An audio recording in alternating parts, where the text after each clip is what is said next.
O cheiro de incenso misturado ao suor e ao medo preenchia o ar espesso do palácio. Na penumbra dourada dos candelabros, um menino de 12 anos segurava uma adaga trêmula sobre o peito nu de um prisioneiro acorrentado. Suas mãos pequenas tremiam não de piedade, mas de ansiedade para provar sua dignidade imperial. Ao redor, dezenas de nobres observavam em silêncio absoluto, esperando que o sangue escorresse pela lâmina e enchesse a taça sagrada que selaria seu destino como herdeiro legítimo. Esta cena brutal não era ficção ou barbárie de povos remotos. Era terça-feira comum na corte bizantina do século VIII, onde crianças eram transformadas em executores para satisfazer tradições que pareciam tão normais quanto rezar antes das refeições.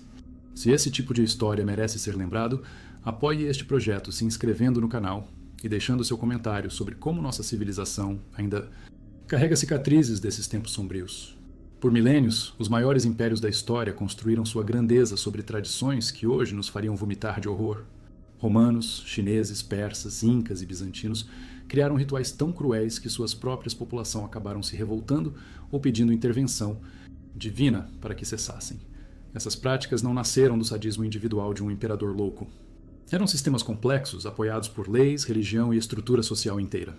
Gerações inteiras cresceram acreditando que torturar bebês, forçar nobres à morte por exaustão ou transformar escravos em móveis vivos era não apenas aceitável, mas necessário para manter a ordem do universo. A família Cornélios dominava o comércio de especiarias em Roma durante o reinado de Adriano. Seus banquetes eram eventos aguardados por toda a aristocracia, não pela comida requintada ou pelo vinho raro, mas pelo espetáculo macabro que antecedia cada refeição. Marcos Cornélios, o patriarca, havia herdado de seu pai uma tradição que considerava o ápice da sofisticação romana, o banquete dos mortos-vivos. A preparação começava dias antes da festa, quando dezenas de escravos eram selecionados não pela beleza ou juventude, mas pela capacidade de permanecer absolutamente imóveis por horas seguidas. Na manhã do evento, os escolhidos eram levados aos banhos públicos para uma limpeza ritual. Seus corpos eram depilados completamente, perfumados com óleos caros e pintados com uma substância esbranquiçada que imitava a palidez cadavérica. Eram então instruídos sobre a única regra que importava. Qualquer movimento, por menor que fosse, resultaria em 20 chicotadas aplicadas na frente de todos os convidados. Quando os primeiros nobres chegavam à vila, encontravam um espetáculo que misturava luxo e morte de forma perturbadora. Enormes mesas de mármore estavam dispostas pelo átrio, cada uma ocupada por um escravo completamente nu, deitado de costas com os braços cruzados, sobre o peito. Suas pálpebras eram mantidas fechadas por pequenos pesos de bronze e flores frescas cobriam parcialmente seus corpos, deixando apenas o rosto, partes do torso expostos. Os convidados se acomodavam em divãs ao redor dessas mesas humanas. Pratos dourados eram depositados diretamente sobre o peito e o abdômen dos escravos. Taças de vinho eram apoiadas em suas coxas. A comida era servida quente e o vapor queimava a pele dos mortos, que mesmo assim não podiam se mover ou demonstrar qualquer sinal de desconforto. Durante horas, aristocratas romanos conversavam, riam e comiam sobre corpos vivos que fingiam ser cadáveres. O contraste era intencional. A vida exuberante dos poderosos alimentando-se literalmente sobre a morte simulada dos escravizados. Era uma metáfora física do próprio sistema social romano, onde a elite prosperava sugando a força vital dos subjugados. A tradição durou 3 gerações da família Cornélios. Marcos ensinou ao filho Gaius, que ensinou ao neto Lucianus. Cada um aperfeiçoou a prática, adicionando elementos mais elaborados. Gaius introduziu máscaras funerárias nos rostos dos escravos.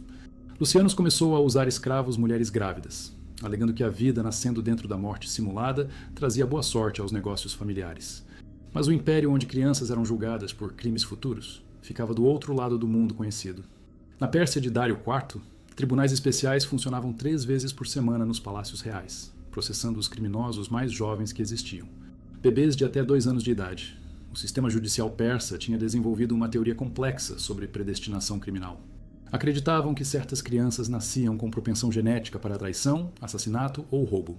A única forma de identificar esses futuros criminosos era através da interpretação de seus comportamentos mais primitivos. Sacerdotes especializados observavam bebês por semanas inteiras, anotando cada gesto, cada som, cada expressão facial. Um choro muito agudo indicava tendência ao assassinato. Movimentos bruscos dos braços sugeriam propensão ao roubo. Recusa em mamar no seio materno era sinal claro de traição futura contra o Estado. Os tribunais infantis aconteciam em salas pequenas dos palácios, decoradas com símbolos de justiça divina. O bebê era colocado no centro, sobre uma almofada vermelha, enquanto 3 juízes analisavam seu comportamento. A mãe permanecia presente, mas qualquer tentativa de interferir ou acalmar a criança resultava em prisão imediata. As sessões duravam exatamente 1 hora. Durante esse tempo, os sacerdotes provocavam deliberadamente o bebê com ruídos altos, luzes intensas e objetos pontiagudos aproximados de seu rosto. Cada reação era interpretada como confissão de crime futuro específico. As sentenças variavam conforme a gravidade do crime previsto. Futuros ladrões tinham o dedo mindinho da mão direita amputado. Futuros assassinos recebiam uma marca em ferro quente na testa. Futuros traidores do Império sofriam a punição mais severa. Remoção completa da língua, para que nunca pudessem articular palavras contra o chá. As execuções das sentenças aconteciam imediatamente após o veredicto. Ferreiros especializados mantinham seus instrumentos aquecidos do lado de fora da sala do tribunal. As mutilações eram realizadas sem qualquer tipo de anestesia ou cuidado médico posterior. Muitos bebês morriam de infecção ou hemorragia nas semanas seguintes. Durante o reinado de 15 anos de Dário IV, mais de 4.000 crianças passaram por esses tribunais. Registros detalhados eram mantidos, incluindo nome, idade exata, crime futuro identificado e sentença aplicada. As famílias das vítimas recebiam certificados oficiais explicando que a justiça havia sido feita preventivamente, protegendo o império de futuros. Males. Enquanto persas mutilavam bebês e romanos transformavam escravos em móveis, do outro lado do oceano, no coração do Império Inca, uma tradição ainda mais bizarra testava os limites da resistência humana. A dança da fome sagrada acontecia durante os solstícios de inverno, quando o sol parecia mais fraco e precisava ser fortalecido através do sofrimento humano. Todos os nobres do Império eram convocados para Cusco, a capital dourada, onde participariam de um ritual que durava exatos 40 dias e 40 noites. O imperador Huáscar havia herdado essa tradição de seus ancestrais, mas a aperfeiçoou de forma cruel. Os nobres chegavam à capital em suas melhores roupas e joias, ignorando que seriam despidos de tudo, incluindo dignidade, nas semanas seguintes. A cerimônia começava ao nascer do sol do primeiro dia. Centenas de nobres se posicionavam em círculos concêntricos ao redor do templo principal de Inti, o deus Sol. Suas roupas eram retiradas e queimadas publicamente. A partir daquele momento, permaneceriam completamente nus, expostos ao frio das montanhas andinas e ao sol escaldante do meio-dia. A dança era simples, mas devastadora. Os participantes deviam caminhar continuamente em círculos, levantando os braços para o céu a cada 10 passos e entoando cânticos de adoração ao sol. O movimento nunca podia parar. Durante 40 dias, enquanto o sol cruzava o céu, eles dançavam. A regra mais cruel era a proibição absoluta de qualquer alimento sólido. Os nobres podiam beber apenas água com mel uma vez por dia, sempre ao pôr do sol, e apenas o suficiente para não morrer de sede. Qualquer tentativa de esconder comida ou quebrar o jejum resultava no confisco imediato de todas as terras e títulos da família. Guardas armados vigiavam constantemente, atentos a sinais de fraqueza. Nobres que cambaleavam ou demonstravam sinais de desmaio eram marcados como espiritualmente fracos. Seus nomes eram registrados em quipos especiais, sistemas de cordas com nós que serviam como arquivo da vergonha imperial. Quando alguém finalmente desabava, incapaz de continuar a dança, o ritual tomava um rumo ainda mais macabro. O corpo era imediatamente retirado do círculo por sacerdotes especializados e levado para câmaras secretas dentro do templo. Lá, o processo de mumificação começava antes mesmo que a pessoa estivesse completamente morta. Nas montanhas geladas do Peru, a preservação de corpos era a tecnologia dominada há séculos pelos incas. O corpo do nobre falecido era desidratado com sal mineral, seus órgãos internos removidos e substituídos por folhas de coca e flores douradas. A pele era tratada com resinas que a mantinham flexível e com aparência de vida. Mas o destino final dessas múmias era o aspecto mais perturbador da tradição. Elas eram vestidas com as melhores roupas que possuíam em vida, cobertas com joias e ouro e posicionadas como ornamentos nos salões do palácio imperial. Ficavam sentadas em tronos menores, como se fossem conselheiros eternos do imperador. Durante banquetes e cerimônias oficiais, essas múmias de nobres mortos de exaustão eram tratadas como convidados de honra. Pratos de comida eram colocados na sua frente. Taças de xixa eram erguidas em sua homenagem. O imperador conversava com elas, pedindo conselhos sobre assuntos de Estado, fingindo que suas expressões mumificadas respondiam às perguntas.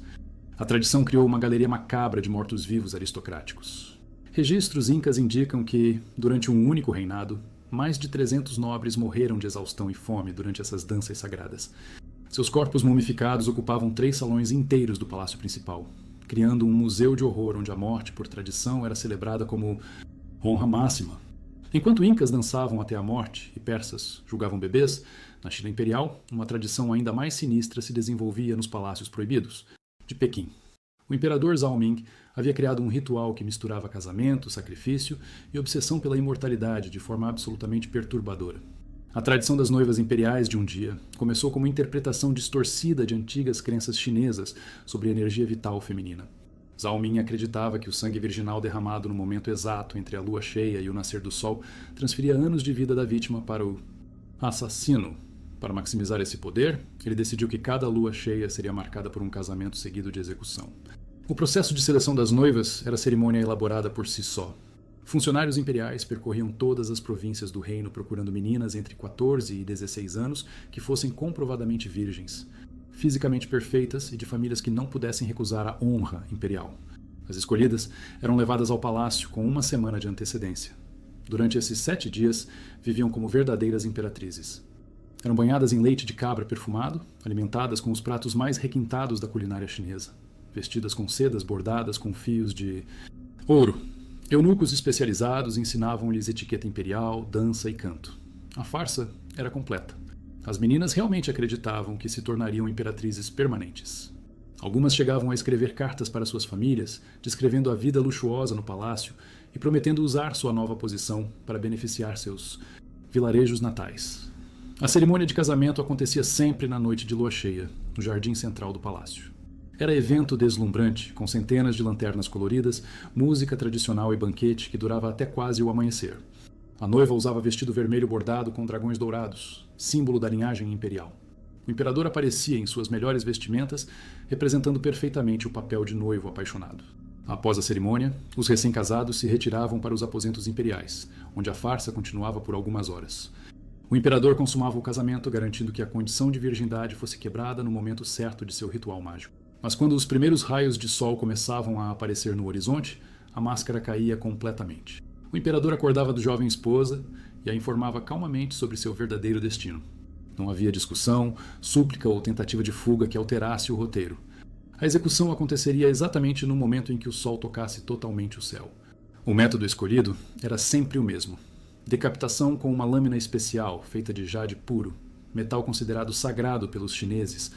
O imperador realizava pessoalmente a execução, acreditando que delegar o ato para outra pessoa quebrava o encantamento de transferência da energia vital. O sangue era coletado em taças de porcelana branca decorada com flores de lótus. O imperador bebia todo o conteúdo enquanto o corpo ainda estava quente, convencido de que assim absorvia anos de vida da vítima. O corpo da jovem era então mumificado e guardado em câmaras especiais, como troféu de sua busca pela imortalidade. Em 2 anos desta tradição macabra, 47 famílias perderam suas filhas mais novas. Nenhuma conseguiu recusar a convocação imperial sem sofrer represálias brutais. Aldeias inteiras viviam no terror constante de que suas filhas fossem escolhidas para o próximo sacrifício lunar. O fim dessa tradição chegou de forma tão dramática quanto seu desenvolvimento. A 48ª noiva escolhida foi Li Mei, filha de um comerciante de chá que também trabalhava secretamente como preparador de venenos para assassinos profissionais. Antes de partir para o palácio, ela escondeu pequena quantidade de arsênico sob suas unhas, esperando a oportunidade certa. Durante a cerimônia do chá que tradicionalmente selava o casamento imperial, Li Mei conseguiu dissolver o veneno na bebida do imperador. Ele morreu ainda durante a lua cheia, convulsionando violentamente enquanto gritava sobre dragões invisíveis que o atacavam. Li Mei se tornou a única sobrevivente das noivas imperiais, mas também a única que cumpriu verdadeiramente a promessa de transferir vida. Ela tirou a vida do imperador e devolveu a vida a todas as meninas que nunca mais seriam sacrificadas por sua obsessão pela imortalidade. Porém, a tradição mais chocante ainda estava reservada para o final. No coração do Império Bizantino, onde o luxo e a brutalidade caminhavam lado a lado, crianças de 12 anos eram transformadas em executores oficiais, como parte de uma cerimônia que definiria toda a sua vida futura como governantes. O batismo de sangue dos herdeiros bizantinos não era apenas ritual de passagem. Era sistema educacional completo, desenhado para garantir que futuros imperadores compreendessem visceralmente o peso da vida e da morte. Mas o método escolhido para ensinar essa lição criava uma linhagem de sociopatas coroados que aterrorizariam o mundo conhecido por séculos. A preparação começava meses antes da cerimônia oficial. Príncipes que completavam 12 anos eram retirados dos tutores regulares e entregues a mentores militares especializados. Durante semanas, aprendiam técnicas de tortura, métodos de execução e, principalmente, como suprimir qualquer vestígio de empatia ou piedade. Os instrutores usavam animais vivos para treinar os futuros imperadores. Começavam com pequenos roedores, progredindo para cães e cavalos.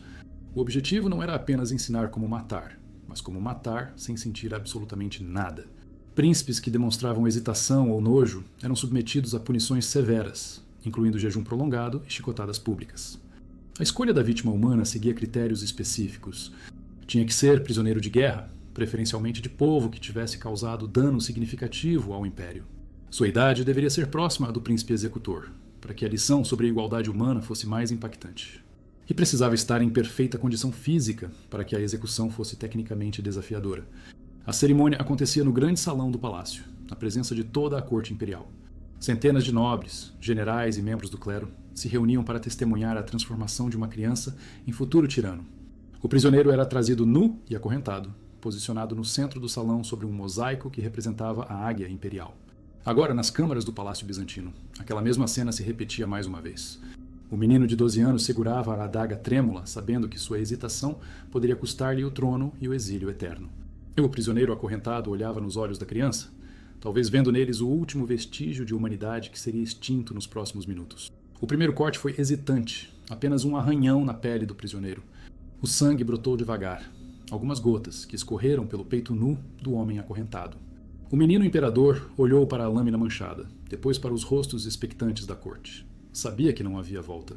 A segunda punhalada foi mais profunda, certeira. O prisioneiro gemeu baixo, mas seus olhos permaneceram fixos no rosto da criança que o matava.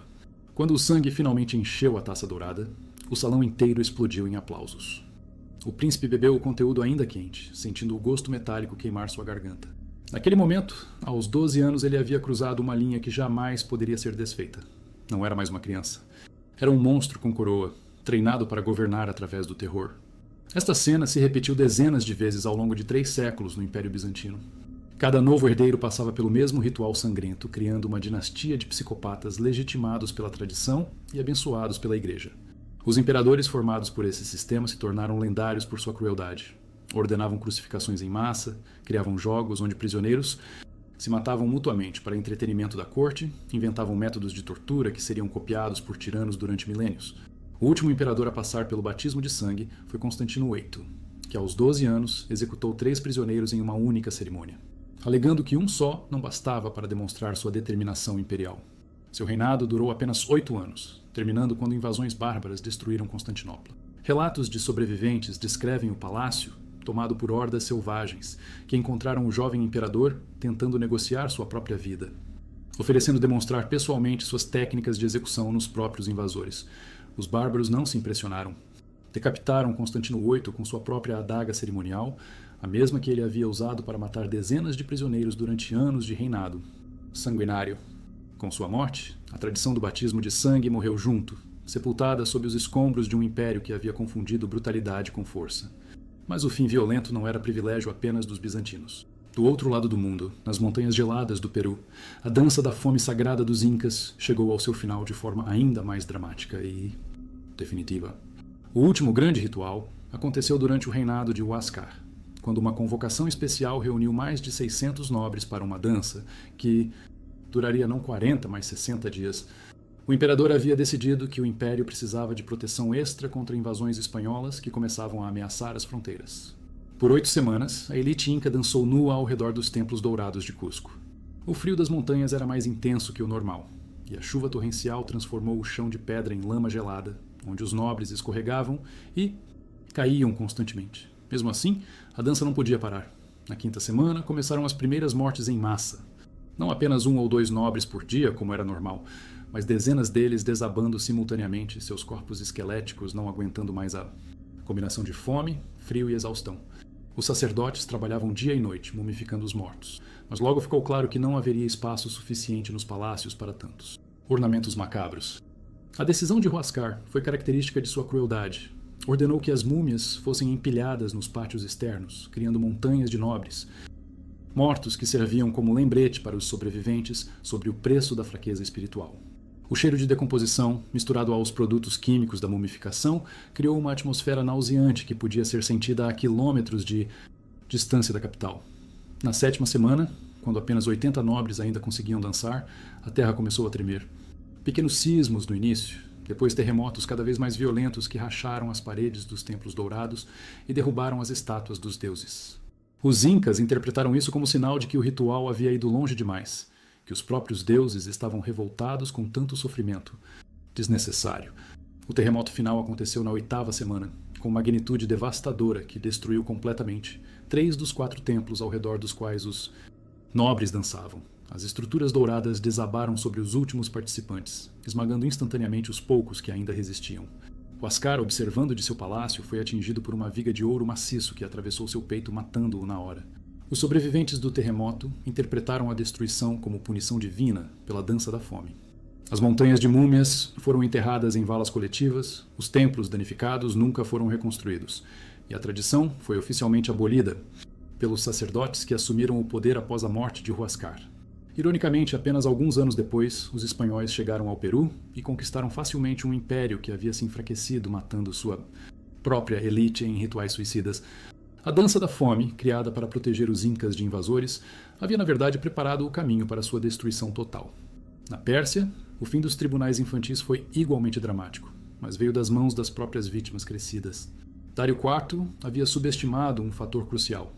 As crianças mutiladas por seus tribunais eventualmente se tornariam adultos, e adultos com deficiências físicas impostas pelo Estado tendem a guardar rancores profundos.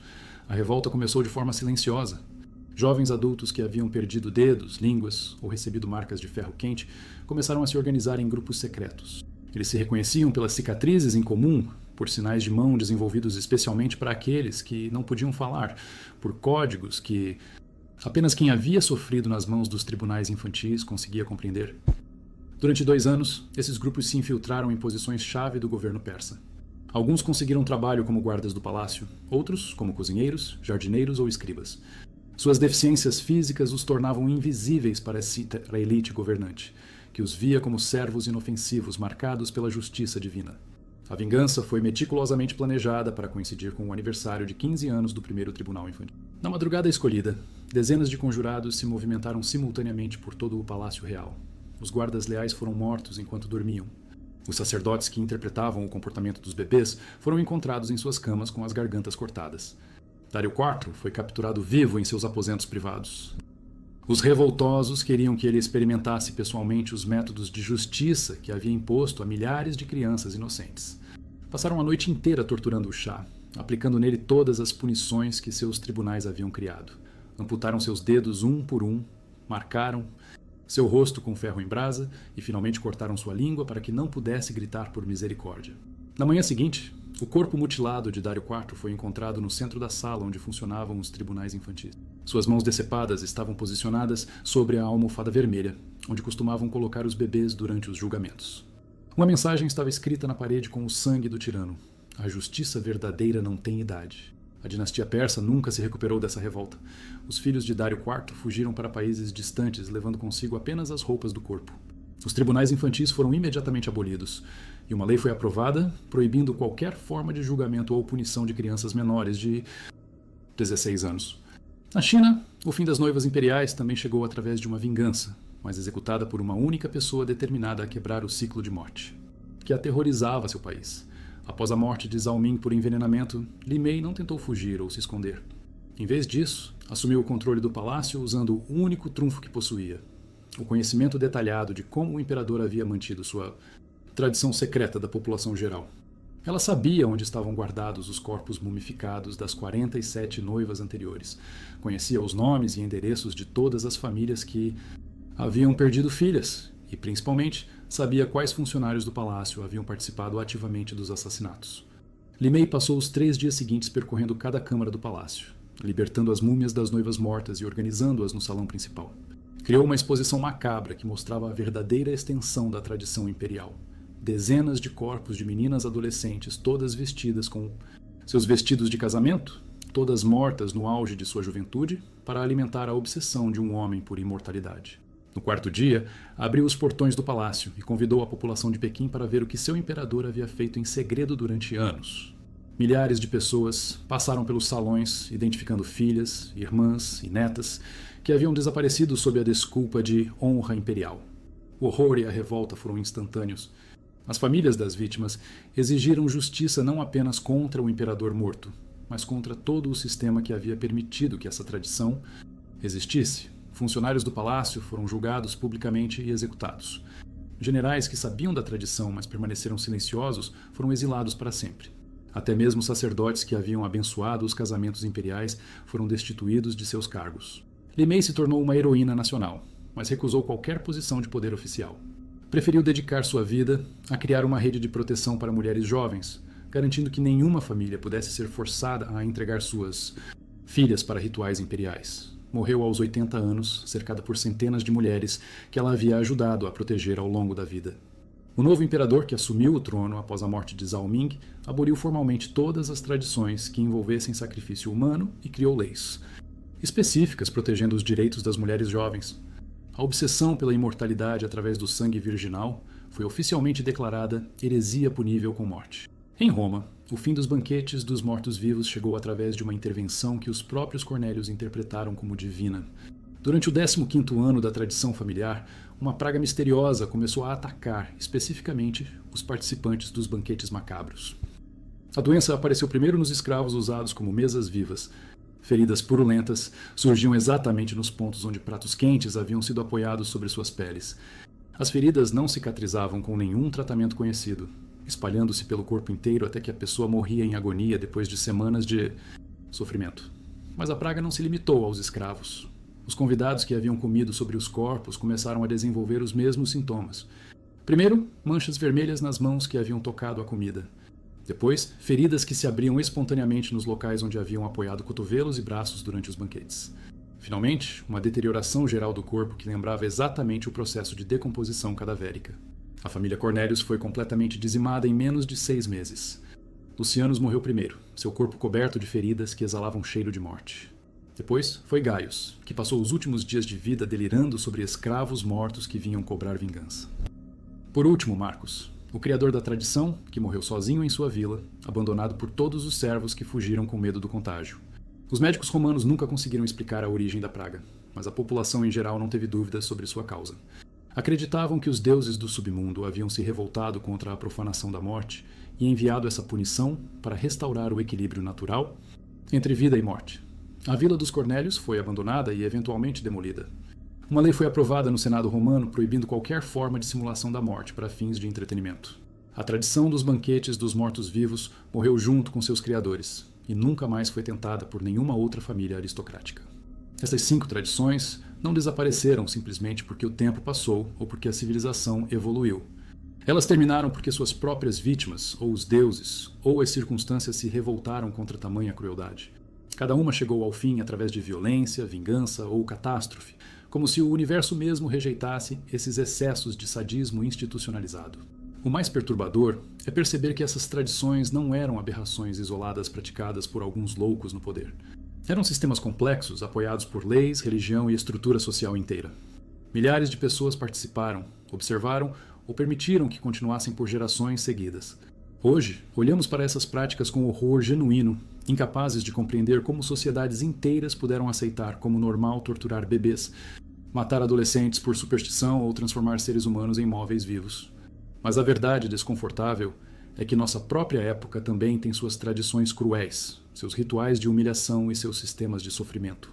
Institucionalizado, eles apenas usam roupagens diferentes. Não sacrificamos noivas em altares dourados, mas permitimos que milhões de mulheres sejam vendidas como mercadoria sexual. Não julgamos bebês por crimes futuros, mas separamos crianças de suas famílias e as mantemos em jaulas por tentarem cruzar fronteiras imaginárias. Não forçamos nobres a dançar até a morte, mas criamos sistemas econômicos onde pessoas trabalham 3 empregos e mesmo assim não conseguem pagar por moradia básica. As máscaras mudaram, mas a crueldade permanece. A diferença é que agora chamamos essas práticas de necessidades econômicas, segurança nacional ou ordem social, em vez de tradições sagradas. Mas para aqueles que sofrem as consequências, os nomes importam pouco. A dor é igualmente real. Talvez a lição mais importante dessas histórias não seja apenas lembrar dos horrores do passado, mas reconhecer que cada geração precisa examinar criticamente suas próprias tradições e questionar quais práticas consideradas normais, hoje, serão vistas com repugnância pelas gerações futuras. Se essa história mexeu com você, compartilhe. Quanto mais gente souber como a normalização da crueldade funciona, menos chances ela tem de se repetir com novas máscaras em nossa própria época.